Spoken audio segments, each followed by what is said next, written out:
হরে কৃষ্ণ। দ্বাদশ মাসের মধ্যে একটা অন্যতম গুরুত্বপূর্ণ মাস হচ্ছে অগ্রহায়ণ মাস। এই মাসকে মা লক্ষ্মীর মাস বলা হয়, কেননা এই অগ্রহায়ণ মাসেই ইতলক্ষ্মীর পুজো করা হয়। এর ফলে ভক্তরা লক্ষ্মী দেবীর কৃপা লাভ করে সাংসারিক জীবনে সমৃদ্ধ হতে পারে মা লক্ষ্মীর কৃপায়। তাই আজকের এ পর্বে আমরা জানার চেষ্টা করব এই অগ্রহায়ণ মাসের বিশেষ কিছু শুভ সংকেত। শুধুমাত্র অগ্রহায়ণ মাস নয়, যে কোনো মাসেই যদি এই সংকেতগুলো পেয়ে থাকেন, তবে বুঝবেন আপনার জীবনের অশুভ তথা অমঙ্গল দূরীভূত হতে চলেছে এবং ভগবানের কৃপায় জীবনে সৌভাগ্য লাভ হবে। খুবই গুরুত্বপূর্ণ কিছু সংকেত, যেমন ব্রহ্মবৈবর্ত পুরাণ মতে বলা হয়েছে, এই যে আমাদের জীবনে ভালো খারাপ সময় আসে, এগুলো কিন্তু আমাদের কর্মফলেই আসে। আমরা এই প্রকৃতি বা এই পৃথিবীটা হচ্ছে একটা কর্মক্ষেত্র। এখানে তুমি যেমন কর্মফলের বীজ বপন করবে, ভবিষ্যতে ফলস্বরূপ তেমন ফল তুমি ভোগ করবে। ভালো ফল কর্ম করলে ভালো ফল ভোগ করবে, খারাপ কর্ম করলে খারাপ ফল ভোগ করবে। তাই জীবনে কর্ম এটা হচ্ছে নিজের বিষয়, কিন্তু ফল পাবে সেই কর্ম অনুসারে। এটা ব্রহ্মবৈবর্ত পুরাণ মতেও পাওয়া যায়। তো তেমনই কিছু শুভ সংকেত, বিশেষ করে এই যে অগ্রহায়ণ মাস কেন এত গুরুত্বপূর্ণ, ভগবান শ্রীকৃষ্ণ নিজে বলেছেন, আমি মাসের মধ্যে অগ্রহায়ণ। এই অগ্রহায়ণ মাসের কিন্তু আলাদা গুরুত্ব রয়েছে। এবং বর্তমানে আমরা যেমন বাংলা ক্যালেন্ডার অনুযায়ী বৈশাখ মাসকে বছরের প্রথম মাস হিসেবে দেখি, কিন্তু বৈদিক যুগে একটা সময়ে অগ্রহায়ণ মাসকে বছরের সর্বপ্রথম মাস হিসেবে দেখা হতো। কিন্তু এর জন্য অগ্রহায়ণ, অগ্র মানে হচ্ছে প্রথমে, হায়ন মানে বছর, বছরের প্রথমে যে মাসটি আসে এটি হচ্ছে কিন্তু এই অগ্রহায়ণ মাস। এবং এই অগ্রহায়ণ মাসকে আবার লক্ষ্মী মাস বলা হয়, কেননা এক ধরনের ধান হতো বা এখনো হয়, যা এই অগ্রহায়ণ মাসে ঘরে তোলা হয়। আর ধান্য মানে হচ্ছে ঐশ্বর্যের দেবী লক্ষ্মী দেবী। তাই এই অগ্রহায়ণ মাসের আবার প্রতি রবিবারে সেই ইতুলক্ষ্মীর পুজো করা হয়। এই পুজোর মাধ্যমে, এটা হচ্ছে এক ধরনের নারায়ণ এবং লক্ষ্মী দেবীর পুজো। এই পুজোর মাধ্যমে ভক্তরা মা লক্ষ্মীর বিশেষ কৃপা দৃষ্টি কিন্তু লাভ করে থাকে, জীবনের অশুভ দূরীভূত হয়। তাই আপনারা যারা লক্ষ্মী দেবীর প্রতি ভক্তি আছে, সবার তো আর সব দেবী দেবীর প্রতি ভক্তি থাকে না, তো যাদের লক্ষ্মী মায়ের প্রতি ভক্তি আছে, নারায়ণের সেবা করার ইচ্ছা, আপনারা এই মাসটিতে অন্তত পক্ষে রবিবার এবং বৃহস্পতিবারে ভক্তি ভরে লক্ষ্মী নারায়ণের পুজো দিতে পারেন। বিশেষ করে এই মাসে ঘর বাড়ি ভালো করে পরিষ্কার রাখা উচিত, কেননা যেখানে অপরিচ্ছন্ন থাকে, আমরা তো জানি, এটা বলারও কিছু নেই, সেখানে কিন্তু লক্ষ্মী দেবী অবস্থান করে না। বিশেষত আমরা অনেকে বলে, কথা প্রসঙ্গে আসলে তাই বলতেছি, যে অনেকে বলে আমি বেশি বেশি বাজে স্বপ্ন দেখছি, একটা অশুভ স্বপ্ন দেখছি, মানে একেবারে মৃত ব্যক্তিদের বারবার স্বপ্ন দেখছে, খারাপ কিছু হচ্ছে এমনটা স্বপ্ন বারবার দেখছে। এটা শুভ নাকি অশুভ? হ্যাঁ, যেমন আমরা ভালো কিছু প্রাপ্ত করার পূর্বে কিছু শুভ সংকেত পেয়ে থাকি, তেমনি খারাপ কিছু প্রাপ্ত করার পূর্বে দৈবিকভাবে আমরা কিছু শুভ সংকেত পেয়ে থাকি। কিন্তু আমরা কেউ কেউ বা সেই বিষয়গুলো উপলব্ধি করতে পারি, আবার কেউ কেউ কিন্তু বুঝতে পারি না।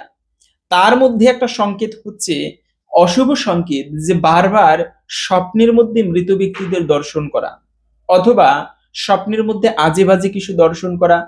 এর এমন একটা মানে অনেক সময় এটা হয় কি, যেমন বিছানার উপরে বসে যেন খাবার খেতে নেই, না হলে ওখানে অশুভ স্বপ্ন দেখে, আজে বাজে স্বপ্ন দেখে।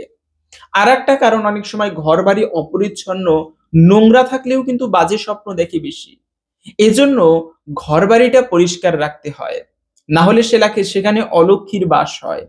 এবং তৃতীয়ত হচ্ছে, যদি এমনটা হয় তাহলে এটা করণীয় কি, যদি এরকম বারবার অশুভ স্বপ্ন দেখে পরিবারের লোকজন, সেক্ষেত্রে আপনারা ঘর বাড়ি পরিষ্কার করে প্রতিদিন সন্ধ্যাকালে ঠাকুর প্রদীপ প্রজ্বলন করবেন।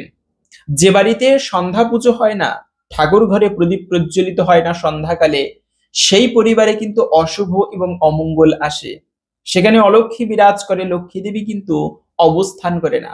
আপনারা অন্তত পক্ষে এই অগ্রহায়ণ মাসটা একটু খুব বিশেষ করে পুজো করতে পারেন। গত যে মাস গিয়েছে কার্তিক মাস, ওটাও পুণ্যের মাস, তবে এই অগ্রহায়ণ মাসও আলাদা পুণ্যের মাস। এই মাসে লক্ষ্মী দেবীর পুজো করা, নারায়ণের পুজো করা, এটি কিন্তু আলাদা মঙ্গলময় এবং বিশেষ মাহাত্ম্যপূর্ণ। এবং যদি এরকম করলেও সেই অশুভ স্বপ্ন দেখা বন্ধ হচ্ছে না, তাহলে আপনারা আর একটা উপায় করতে পারেন। যে অশুভ স্বপ্ন কিভাবে বন্ধ করা যায়, একটা পাত্রে জল নিয়ে, আচমন পাত্রে গঙ্গা জল নিয়ে সেখানে অনামিকা অঙ্গুষ্ঠী স্পর্শ করে নৃসিংহদেব ভগবানের মন্ত্র জপ করবেন। ওম উগ্রম বীরম মহাবিষ্ণুম জ্বলন্তম সর্বতোমুখম নৃসিংহম বিশনম ভদ্রম মৃত্যুর মৃত্যুম নমাম্যহম। ওখানে এভাবে অনামিকা অঙ্গুষ্ঠী স্পর্শ করে 21 বার এই মন্ত্রটি জপ করে সেই জলকে শুদ্ধ করে নেবেন। শুদ্ধ বলতে কি, মন্ত্রপুত করে নেবেন। এবং সেই মন্ত্রপুত জল বিছানা আদি পরিষ্কার করার পরে, ঘরবাড়ি পরিষ্কার করার পরে ভগবান নৃসিংহদেবের সেই মন্ত্রপুত জল বিছানায় এবং সমস্ত ঘরবাড়িতে ছিটিয়ে দিবেন। সেখানে কোনো অশুভ আর প্রবেশ করতে পারবে না। ভগবান নৃসিংহদেব হচ্ছে মহাশক্তিশালী এবং তিনি ভক্তদেরকে এই রূপে রক্ষা করে থাকে। তাই জীবনে বেশি বেশি বিপদ আপদ যদি হয়, অমঙ্গল যদি আসে, সেক্ষেত্রে আপনারা এই নৃসিংহদেবের দিব্য মন্ত্র উচ্চারণ করে আপনারা সাধনা করতে পারেন, অথবা নৃসিংহদেবের চরণে পুষ্প নিবেদন করার মাধ্যমেও জীবনের বিপদ আপদ এবং অশুভ কিন্তু দূরীভূত হয়। দ্বিতীয়ত হচ্ছে, এই মাসে সূর্য নারায়ণের পুজো করার আলাদা মহিমা রয়েছে। সূর্যদেব, তাকেও নারায়ণ বলা হয়। পূর্ব দিগন্তে সূর্যদেব উদিত হয় এবং সেই সূর্যদেবের কৃপা লাভের মাধ্যমেও জীবনে কিন্তু অশুভ এবং অমঙ্গল দূরীভূত হয়। প্রত্যেকের উচিত সকালবেলা ঘুম থেকে উঠে প্রভাতকালে সূর্য নারায়ণকে একটা প্রণাম করা। ওম জবা কুসুম সংকাশম কাশ্যপিয়াম মহাদুত্তিম তান্তারিম সর্ব পাপগ্ন প্রণতহস্মি দিবাকর। জীবনের সৌভাগ্যের একটা বিশেষ লক্ষণ, আমরা সেই লক্ষণগুলো ধীরে ধীরে আলোচনা করতেছি বা জেনে নিচ্ছি। তবে প্রথম লক্ষণ হচ্ছে, আপনি বুঝবেন আপনার জীবনে শীঘ্রই ভালো কিছু আসতে চলেছে। তার প্রথম সংকেত হচ্ছে, যদি সূর্য ওঠার আগে আপনার ঘুম ভেঙে যায়। ব্রহ্ম মুহূর্তে যদি কারো ঘুম ভেঙে যায়, এটা আপনার ইচ্ছা করে নয়, যে আপনি ঘুমিয়ে আছেন, কয়েকদিন যাবত আপনার ব্রহ্ম মুহূর্তে ঘুম ভেঙে যাচ্ছে, এটি কিন্তু অত্যন্ত শুভ লক্ষণ। এতে মনে করা হয় শীঘ্রই আপনি দৈব কিছু প্রাপ্ত করতে চলেছেন। যেমন দেবতারা, এরা কিন্তু বিচরণ করে ব্রহ্ম মুহূর্তে। যদি কোনো বাড়িতে সেই ব্রহ্ম মুহূর্তে অথবা সন্ধ্যাকালে ঠাকুর পুজো হয় বা যে বাড়িতে নাম কীর্তন হয়, সেই বাড়িতে সেই দেবতারা এবং মনি ঋষি যোগীগণ তারা অদৃশ্য রূপে অবস্থান করে। এজন্য ব্রহ্ম মুহূর্ত সময়টা কিন্তু আমাদের সনাতন ধর্মে খুবই গুরুত্বপূর্ণ একটি সময়। বিশেষ করে আমাদের সনাতন ধর্মাবলম্বীদের প্রত্যেকের সূর্য উদিত হবার আগে শয্যা ত্যাগ করা উচিত। তো তেমন যদি না পারেন, তবে অন্তত পক্ষে এই পবিত্র অগ্রহায়ণ মাসে সকালবেলা ঘুম থেকে উঠে পূর্ব দিগন্তে তাকিয়ে সূর্যদেবকে প্রণাম করা উচিত। এবং যদি এরকম খুবই ভোরে ভোরে ঘুম ভেঙে যাচ্ছে কয়েকদিন ধরে, এরকম যদি ঘুম ভেঙে যায়, ওই সময় না ঘুমিয়ে আপনি ইষ্ট দেবতার এবং সৃষ্টিকর্তার সাধনা করতে পারেন। এর ফলে আপনার জীবনে শীঘ্রই ভালো কিছু লাভ হবে দৈব কৃপায় এবং দেবতাদের কৃপায়। দ্বিতীয়ত হচ্ছে, এই মাসটা আরো বেশি মাহাত্ম্যপূর্ণ। যেমন এই অগ্রহায়ণ মাসে রয়েছে সেই উৎপন্না একাদশী ব্রত। কেন একাদশীর কথা বলছি?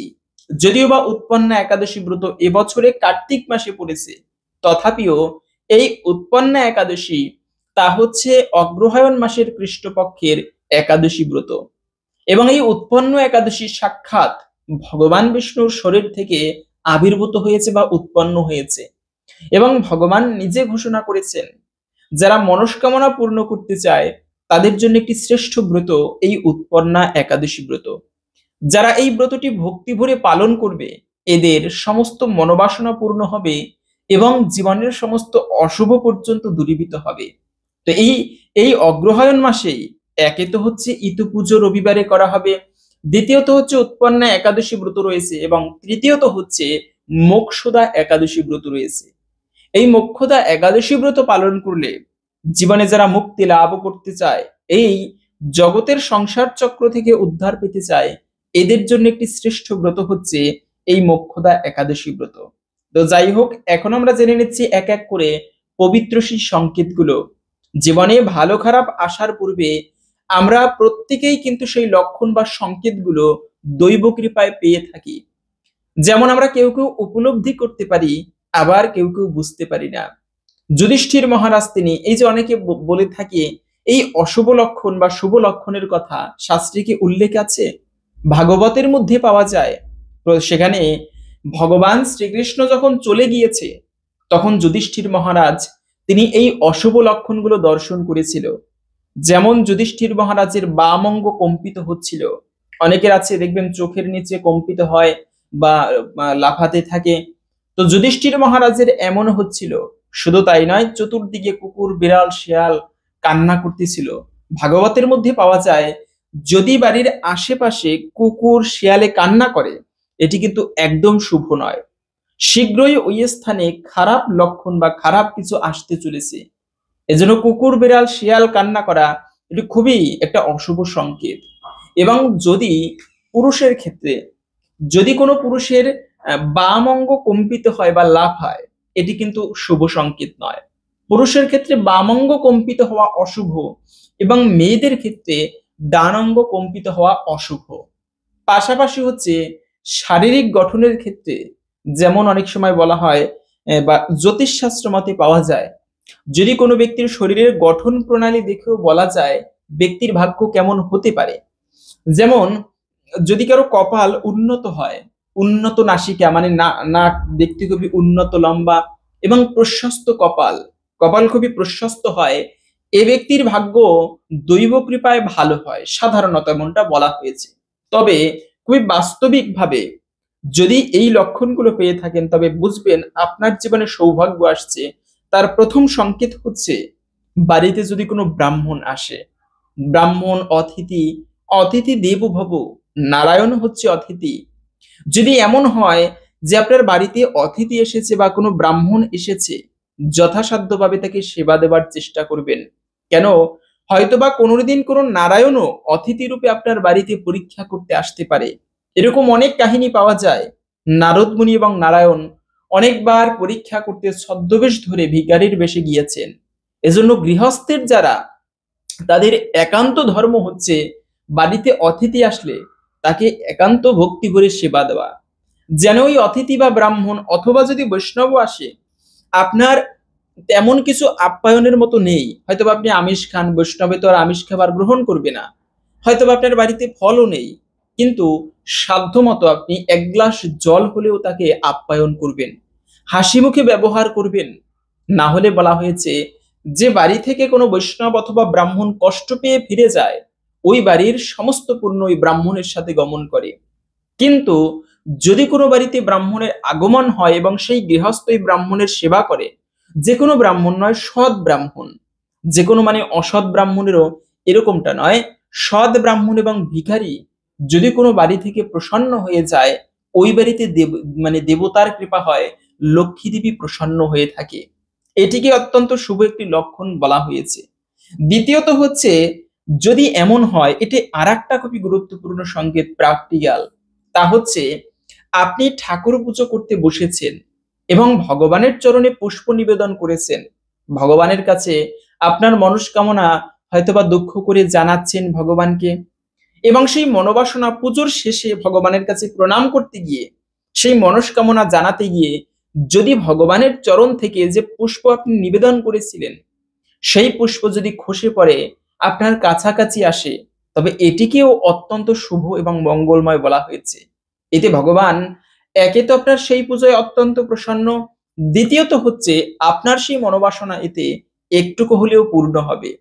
এটিকেও কিন্তু অত্যন্ত শুভ এবং সৌভাগ্যের একটি লক্ষণ মনে করা হয়।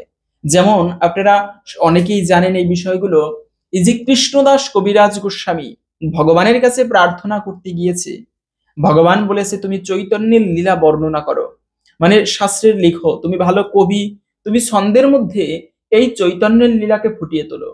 কিন্তু কৃষ্ণদাস কবিরাজ গোস্বামী ভগবানের কাছে প্রার্থনা করলেন, প্রভু আমি তো মহাপাপিষ্ট অধম, আমি কি করে এই সেই চৈতন্য চরিতামৃত লিপিবদ্ধ করব। ভগবান তিনি সংকেতের মাধ্যমে বুঝিয়ে দিলেন, পুষ্প তার মাথার উপরে ফেলে তুমি অবশ্যই পারবে, তুমি যোগ্য ব্যক্তি। তো এই জন্য ভগবানের চরণ থেকে পুষ্প খসে পড়া প্রার্থনার সময়ে এটিকে অত্যন্ত শুভ সংকেত মনে করা হয়। তৃতীয়ত হচ্ছে, জীবনে যদি কখনো দুঃখ আসে, এটি অত্যন্ত শুভ সংকেত।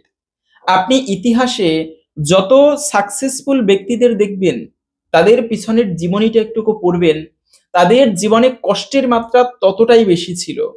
এজন্য জীবনে দুঃখ আসা মানে আমার সব রাস্তা বন্ধ, ভালো কিছু হবে না, এটা ভাবা কিন্তু মূর্খামি। জীবনে আপনার দুঃখ এসেছে মানে আপনি, আপনার জন্য ভালো কিছু অপেক্ষা করছে, শুধু আপনার নিজের প্রচেষ্টা এবং সময়ের অপেক্ষা মাত্র। জীবনের জন্য হেরে গেলে চলবে না, নিজেকে সবসময় শক্ত রাখতে হবে। জীবনে বিপদ তো আসবেই, এটা প্রকৃতির নিয়ম। এই জগৎ মানেই এটা সমস্যার বিষয়, এই জগৎটাই সমস্যা বা দুঃখালয়। কিন্তু যে ব্যক্তি সেই দুঃখকে অতিক্রম করার মানসিকতা রাখে, সে ব্যক্তির জন্য ভালো কিছু অপেক্ষা করছে। এজন্য যদি এমনটা হয় চতুর্দিকে রাস্তা বন্ধ, আপনার আর কোনো উপায় নেই, মনে রাখবেন ভগবান এই একটুকু সামনে আপনার জন্য ভালো কিছু রেখেছে। রাত্রির পরে কিন্তু দিন আসে, আলোর সূচনা হয় রাত্রির পরে, নতুন দিন নতুন সম্ভাবনা। তাই ভুলে গেলে চলবে না, হেরে গেলে চলবে না। এজন্য যদি দুঃখ আসে, এটিকে আরো ভালো সংকেত মনে করে জীবনে এগিয়ে যাওয়া উচিত। প্রত্যেকটা সাকসেসফুল ব্যক্তিদের জীবনীতেও এমনি দুঃখ কষ্ট বা খারাপ বিষয় কিন্তু ছিল। পাশাপাশি হচ্ছে যে যদি এমন হয় বাড়িতে বেশি বেশি পাখির আনাগোনা হচ্ছে, এটি একটি লক্ষ্মীময় সংকেত। কেন? এখনকার যুগে বাড়িতে তেমন একটা, গ্রামের বাড়িতে পাখিগণ দেখা যায় না, আগের দিনে বেশি দেখা যেত। বাড়িতে পাখিগণ কিচিরমিচির করতো, বেশি বেশি বাসা বাঁধতো। এখন মানুষ ওই পাখিদেরকে মেরে ফেলে, নানাভাবে অত্যাচার করে। পশু পাখিরাও মানুষদেরকে আর ভরসা করতে পারছে না, মানুষ হিংস্র হয়ে যাচ্ছে। কিন্তু যদি এমন হয় বাড়িতে পাখির আনাগোনা বেড়ে যাচ্ছে, কিচিরমিচির শব্দ, এই পাখিকে লক্ষ্মী দেবীর সংকেত বলা হয়েছে। এতে সেই বাড়িতে মা লক্ষ্মীর কৃপা লাভ হবে, পরিবারের শান্তি লাভ হবে। সেই বাড়িতে লক্ষ্মীর কৃপা মানে যে ধনৈশ্বর্য প্রাপ্তি এরকমটা নয়, মা লক্ষ্মীর কৃপা হলে সেই পরিবারের শান্তি সমৃদ্ধি আসবে। এই পাখির আনাগোনা সেই সংকেত বহন করে। পাশাপাশি হচ্ছে আর একটা খুবই শুভ সংকেত, শাস্ত্রে বলা আছে গৃহস্থই পুণ্য লিপ্সবি গো সেবা তু কর্তব্যম। গাভী মাতার সেবা করা কিন্তু অত্যন্ত শুভ। তো সেই গো সেবা করা, গাভী মাতার সেবা করা অত্যন্ত মঙ্গলের। যদি আপনি এমন দেখেন যে আপনি কোথাও যাত্রা করছেন, যাত্রাকালে গাভী মাতার দর্শন করেছেন, ইচ্ছা করে নয়, যাত্রাকালে যে কোনো শুভ কর্মের উদ্দেশ্যে যাত্রা করার সময় গোমাতার দর্শন করাকেও অত্যন্ত সৌভাগ্যের এবং মঙ্গলময় একটি সংকেত বলা হয়েছে। শুধু গোমাতা নয়, কোনো শুদ্ধাচারী বৈষ্ণব, কোনো ব্রাহ্মণকে যাত্রাকালে দর্শন করা, এটি অত্যন্ত সৌভাগ্যের এবং মঙ্গলময় একটি সংকেত বলা হয়েছে। পাশাপাশি যে কোনো ধরনের শুভ স্বপ্ন যদি দেখেন, হয়তোবা আপনি এই স্বপ্নে ভগবানকে দর্শন করেছেন, অথবা দেবদেবীদেরকে দর্শন করতে পারেন, না হলে আপনার গুরুদেবকেও যদি দর্শন করেন স্বপ্নের মধ্যে, এটিকেও অত্যন্ত সৌভাগ্যের বলা আছে। তবে সাধারণত এই ধরনের শুভ স্বপ্নের কথা অপরের সাথে আলোচনা করা উচিত নয়। দৈব কোনো বিষয় যদি আপনি প্রাপ্ত করেন, ওটাকে যত সম্ভব গোপনীয় রাখতে হয়। কেন? আপনো ভজনো কথা না বলিবে যথাতথা। দৈব কিছু প্রাপ্ত করলে গোপন রাখতে হয়, স্বপ্নের বিষয়টাও হচ্ছে তেমনি। এজন্য ভালো স্বপ্ন দেখা, দেবতাদের স্বপ্নেও দেখা, এটিও অত্যন্ত সৌভাগ্যের। তবে আর একটা স্বপ্ন হচ্ছে যদি আপনি কখনো সবুজ প্রকৃতি দর্শন করেন, যেমন ভরা নদী দর্শন করা, সবুজ ধান ক্ষেত দর্শন করা, এগুলোকেও অত্যন্ত শুভ এবং মঙ্গলময় একটি সংকেত বলা হয়েছে। এবং আর একটা সংকেত হচ্ছে যদি আপনি এই ভোরবেলা ঘুম ভেঙে যায়, এটা তো আমরা প্রথমেই বলেছি ভোরবেলা ঘুম ভেঙে যাওয়া অত্যন্ত শুভ একটি সংকেত। তবে যদি কাউকে কষ্ট দেন, মনে রাখবে জীবনে কেন অশুভ আসে, তার মধ্যে প্রথমত হচ্ছে যে জীবনে কোনো ব্যক্তিকে যদি ভুলেও কষ্ট দেওয়া হয় অজান্তেও, তবে নিজের জীবনে একদিন না একদিন দুর্ভাগ্য আসবেই। এজন্য সাবধান থাকা উচিত। এমন কোনো আচরণ বা এমন কোনো কথা বলা উচিত নয় যার মাধ্যমে অপর কোনো ব্যক্তি কষ্ট পায়। এই বিষয়টা আমাদের বিশেষ করে মনে রাখা উচিত বা খেয়াল করা উচিত। এরকম করে যদি অপর কাউকে কষ্ট দেওয়া হয় তবে কিন্তু জীবনে দুর্ভাগ্য আসবে। এবং সৌভাগ্য লাভের জন্য এই অগ্রহায়ণ মাসে প্রতিদিন সন্ধ্যাকালে আপনারা বিশেষ করে মায়েরা বাড়িতে অবশ্যই একটা করে ঘিয়ের প্রদীপ, যদি সম্ভব হয় ঘিয়ের প্রদীপ, না হলে তিলের তেলের প্রদীপ আপনারা ভগবানকে নিবেদন করবেন। এটি অত্যন্ত শুভ একটি বিষয়, প্রদীপ প্রজ্বলন, এর মাধ্যমে মা লক্ষ্মীর কৃপা একটুকু হলেও লাভ হয়। হরে কৃষ্ণ। আশা করছি আজকের এই তথ্যগুলো আপনাকে সমৃদ্ধ করেছে। ভালো লেগে থাকলে একটি লাইক করে কমেন্টে জয় শ্রী লক্ষ্মী মায়ের জয় একবার হলেও লিখে যাবার অনুরোধ জানাচ্ছি। মা লক্ষ্মীর কৃপায় সকলের জীবনে সমৃদ্ধি আসুক এই কামনা করে আজকের ভিডিওটি এখানে সমাপ্ত করছি। হরে কৃষ্ণ।